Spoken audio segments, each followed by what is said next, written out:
Miami Heat Nation, what is going on? So, in today's video, we got tons of Miami Heat content coming out today. And if you guys want to stay updated to all Miami Heat news, definitely smash that subscribe button. We upload every single day.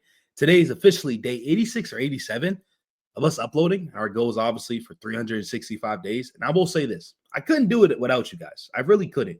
The support has been absolutely insane throughout this whole journey. We are super, super close to reaching 5,000 subs. We're literally 30 subs away. We are growing as a family, growing as a community. And I just want to say I appreciate y'all so much. I love y'all. I try to respond to every single comment just to make it feel like, you know, we're a big family. Give me a hug. Give me a hug. I want in the comment sections, give me a hug, man. Give me a hug. Hey, give me a little hug, man. Anyways, today we're going to start off talking about this Giannis rumor mill that has recently came out. It sucks that it comes out in this type of way. So if you guys didn't know, Dame Lillard a couple days ago got breaking news that he had a blood clot in his right calf. And blood clots are nothing to joke around about. Prayers up to Dame Lillard. Definitely doesn't deserve this type of stuff. No one deserves this type of stuff at all. So like I said, he's going to be out indefinitely. And there's at least big questions for this Milwaukee Bucks team, right? Last year when the Milwaukee Bucks, before I say that, prayers up in the comment sections again. All I want to see is prayers for Dame, right? But last year when the Bucks, obviously they got Dame Lillard, we didn't really expect much, right? Usually the first year, you don't really expect much. But this year was a big year for the Milwaukee Bucks team, right? Because now you got Dame already, used to playing with his teammates. Him and Giannis already have chemistry, this and that, right? So we expected, a solid season, right? And it started off good for this Milwaukee Bucks team. Dame Lillard finally looked like all-pro Dame Lillard, which is very, very good. And Giannis is like in the MVP conversation because he's just playing amazing basketball, right? But now, when we look at the standings, which I'm going to show you right now on the screen, actually, I just showed you Giannis's stats. Sorry about that. But right here on the screen, as you see, that the Milwaukee Bucks are 40-32. So they're sixth. They're holding on. Now, luckily, the team that's behind them is Atlanta Hawks. They have to win like 6 games to even get to this point. But there is still like 9 games left, 9 to 10 games left. And with Giannis dealing with injuries right now and Dame, no one knows when he's going to come back, right? He could possibly come back in postseason or he might be done for the year, right? The blood clots are just no joke to mess around with. So this means another year where the Milwaukee Bucks possibly go down early in the postseason, which is not good at all because what I'm going to show you right here is when you look at this team, right, the payroll, Dame Lillard is going to be a free agent in 2026, 2027. So that means in a couple years, he's no longer going to be here. The big question is, do they give him a contract extension? He is 34 years old. He's only going to get older. You know what I mean? For a team that doesn't really have a big future ahead of them at all, do they start having conversations like, okay, we got this, it didn't really work out. We got to move on, right? And so this is where it leads into Giannis because Giannis is their main guy. Giannis is 30 years old, so he's just in his prime, but he wants to win a championship. And his contract is up in 2027, 2028. You see what I'm saying? And then all the players that had a good season so far this year are going to be free agents. Brook Lopez is going to be a free agent, right? Tarion Prince is going to be a free agent. Gary Trent's going to be a free agent. You look at this roster, there's not much great players, unfortunately. And so this is where the Miami Heat kind of come involved because the Miami Heat are involved in every star player, every will player, and it tends to never happen. So I don't want to get my hopes up.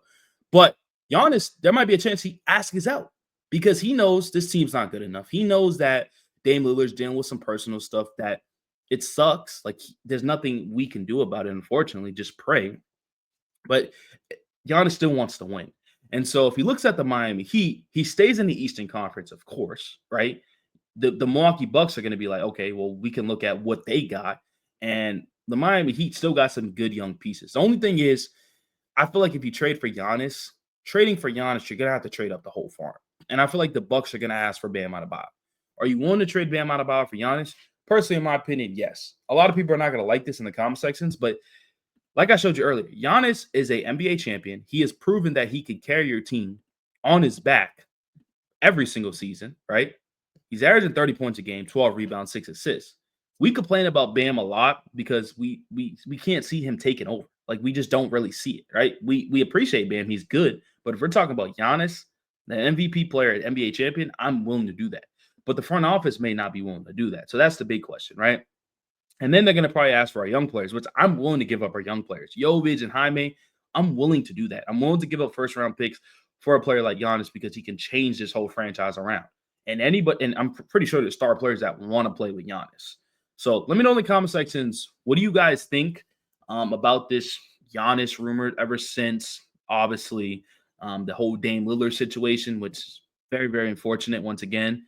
But let me know if there's a good chance that Giannis may end up landing on the Miami Heat because he may request a trade. And obviously, the Miami Heat do have some type of assets. They also do have Andrew Wiggins, which they could possibly offer to the Minnesota, not to the Minnesota, but obviously to the Milwaukee Bucks. So yeah, Milwaukee Bucks don't really have a bright future. They need young guys, they need picks, and the Miami Heat could definitely offer it. But in the other conversations, obviously we played the Atlanta Hawks today. We're on a 2-game win streak, 31-41, coming off a big win against the Golden State Warriors and Jimmy Butler. The Atlanta Hawks are 7-3 in their last 10, so they have been playing, pretty good basketball. So it's not going to be one of those games that's easy. For the injury report, no Clint Capella.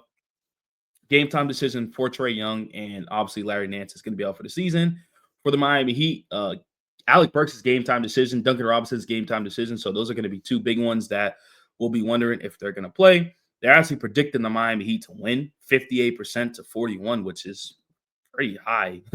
Pretty high chance, I'm going to be honest with you, for a team that is very inconsistent.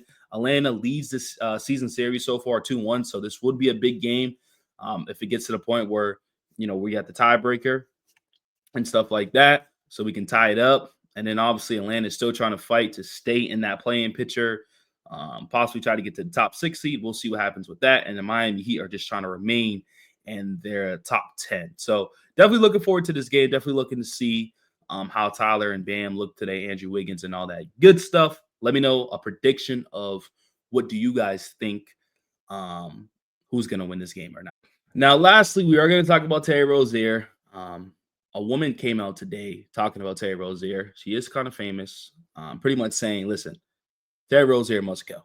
Like, he's trash. And then she also said, like, there was one day I woke up, my phone was getting spammed. Terry Rozier liked all my pictures on Instagram and this and that. And it's funny from hearing from a girl saying, yo, listen, Terry Rozier got to go. He's trash.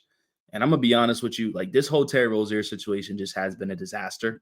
Like, it just hasn't been great. I mean, he's getting DMPs, which obviously coaches finally listening to us now. I mean, he hasn't played, like, you could say he played here, but 1, 2, 3, 4. He hasn't played in like 5 games. And the reason is because look at his field goal percentage. 11 points a game, terrible, which is his lowest in his career. Well, outside of like this, right? But 39% from the field, which is terrible, right? 30% from the 3-point line, which is completely trash, right? 4 rebounds and 2.7 assists, 0.6 steals. Like, he's just not having a good year at all. And I don't know what's going to happen with this Terry Rozier dude. Like, I don't know if we'll be able to trade him. Like, it's just a big L. And then when we look at his contract situation, which is major, right? Because everybody wants to trade him. We might have to trade a first-round pick to just get off him because he still has a whole year left on his deal. So that's kind of where we're at with Terry Rozier. But yeah, if you guys enjoyed today's video, once again, drop a like, comment, subscribe. I appreciate y'all so much. Definitely go check out my Instagram and my Twitter. Definitely drop more content over there. Appreciate y'all.